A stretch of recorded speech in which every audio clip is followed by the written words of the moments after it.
আমি বয়স্ক হইলেও বিয়ে করব। বয়স্ক যদি হয়, আমি জানি বয়স্করা অনেক আদর করে, ভালোবাসা দেয়, তাদের কাছে আমি ভালোবাসা পাবো, সুখে থাকবো। আর আমিও ভালোবাসা ওদের দিব, অনেক দিব, অনেক। জীবনে কষ্ট আমি তো দিব না, আমি জীবনে তো কাউকে কষ্ট দিলে দিব না। আর আমার যেন অনেক ভালোবাসে, তাহলে আমি মোরও শান্তি পাবো যে এর কাছে আমি অনেক সুখে শান্তি। আসসালামু আলাইকুম, আমার নাম হচ্ছে সাথী। আমার দেশের বাড়ি হচ্ছে দিনাজপুর ফুলবাড়ি। আমি এর আগেও ক্যামেরায় আসছিলাম। আমি একটা মনের মানুষ চাই, সুখে দেখে পাশে যেন থাকতে চায়, আমিও যেন তার পাশে থাকতে চাই। যে আমাকে ভালোবাসবে আমি তাকে অনেক ভালোবাসবো, অনেক।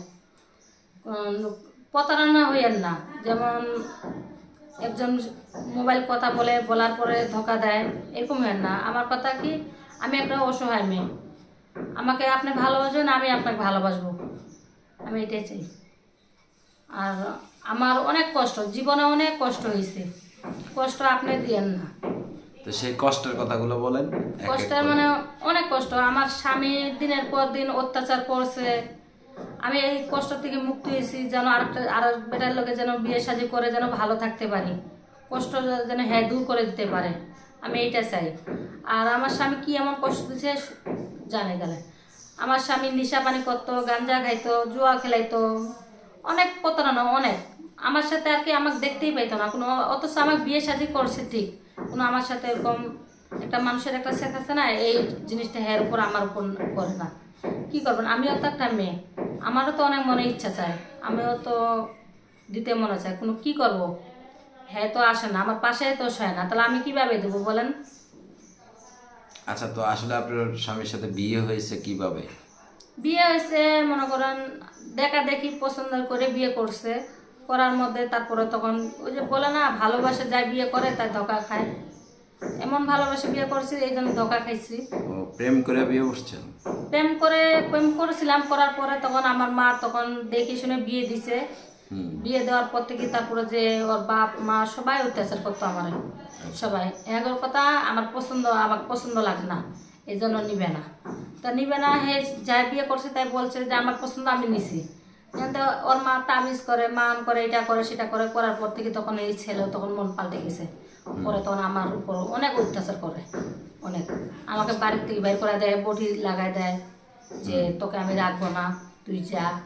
মানে আমি কি করবো, বাধ্য হয়ে তখন এই যে আসি। বাচ্চা যখন পেটে আসলো, যখন 8 মাস, তারপর তখন দেখি আমার মেশিনটা আসলো, মেশিনটা বেশি খাইছে, খাই দেয়, তারপর জুয়া টুয়া খেলাইতো, গাঞ্জা পানি খাইতো। তারপরে অনেক কষ্ট জানেন, আমাকে অনেক কষ্ট দিচ্ছে, খুবই কষ্ট দিচ্ছে আমাকে জানেন। এরকম কষ্ট কেউ দিয়েন না, যদি আমাকে যদি বিয়ে শাদী করেন।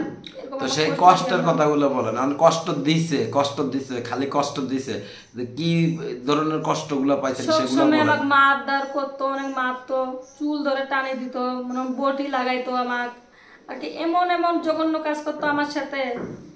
কে করতো এগুলা? এগুলো আমার শ্বশুর শাশুড়, আমার স্বামী, এগুলো সবাই ওরা করতো। আচ্ছা, আমার একটা নুন আছে, নুনটাও আমাকে সবসময় ধরে মারধর করতো, সবসময় করতো।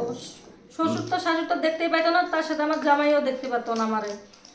আচ্ছা, তো আপনি তো প্রেম করে বিয়ে করছেন, প্রেম করে বিয়ে বসার পরে আবার জামাই দেখতে পারে না, এটা যে বললাম না, মান করছে, তাবিজ করছে, কবিরাজে গেছে এরকম করে, তারপর আমাকে দেখতে পারে না, সবসময় মায়ের দায়ের করে, সবসময় মারে দাঁড়ে, খাওয়া খরচা দিত না, মানুষ ঘরে ঢুকাই দিত, অনেক আর কি, নানা রকমের নানা বদনাম দিয়ে আমাকে তখন বের করাই দিছি। আমি যে বলতেছি যে আমি এরকম না, আমি যে এরকম না, তা আমাকে বলতেছে তুই একটা পরপুরুষের বেটার লোকে শুয়ে আসস। আমি যে বলছি এগুলা আমি জীবনও করি নাই, তাও আমার এগুলা বলতেছে। আবার মনে করেন আমার স্বামী ভালো না, আমার স্বামী খালি দিন রাত মারধর করে, খালি মারে, এই করে, সবসময় মারে, মাথা মুথা ফাটাই ফুটাই দেয়, অনেক অত্যাচার করে, অনেক। আচ্ছা, তো এই কারণে ক্যামেরার সামনে আসছেন? কারণে আসছি আমি। আচ্ছা, তো ঠিক আছে, ভালো থাকবেন, সুস্থ থাকবেন। দর্শক আপনারা সকলে ভালো থাকবেন, সুস্থ থাকবেন। আল্লাহ হাফেজ।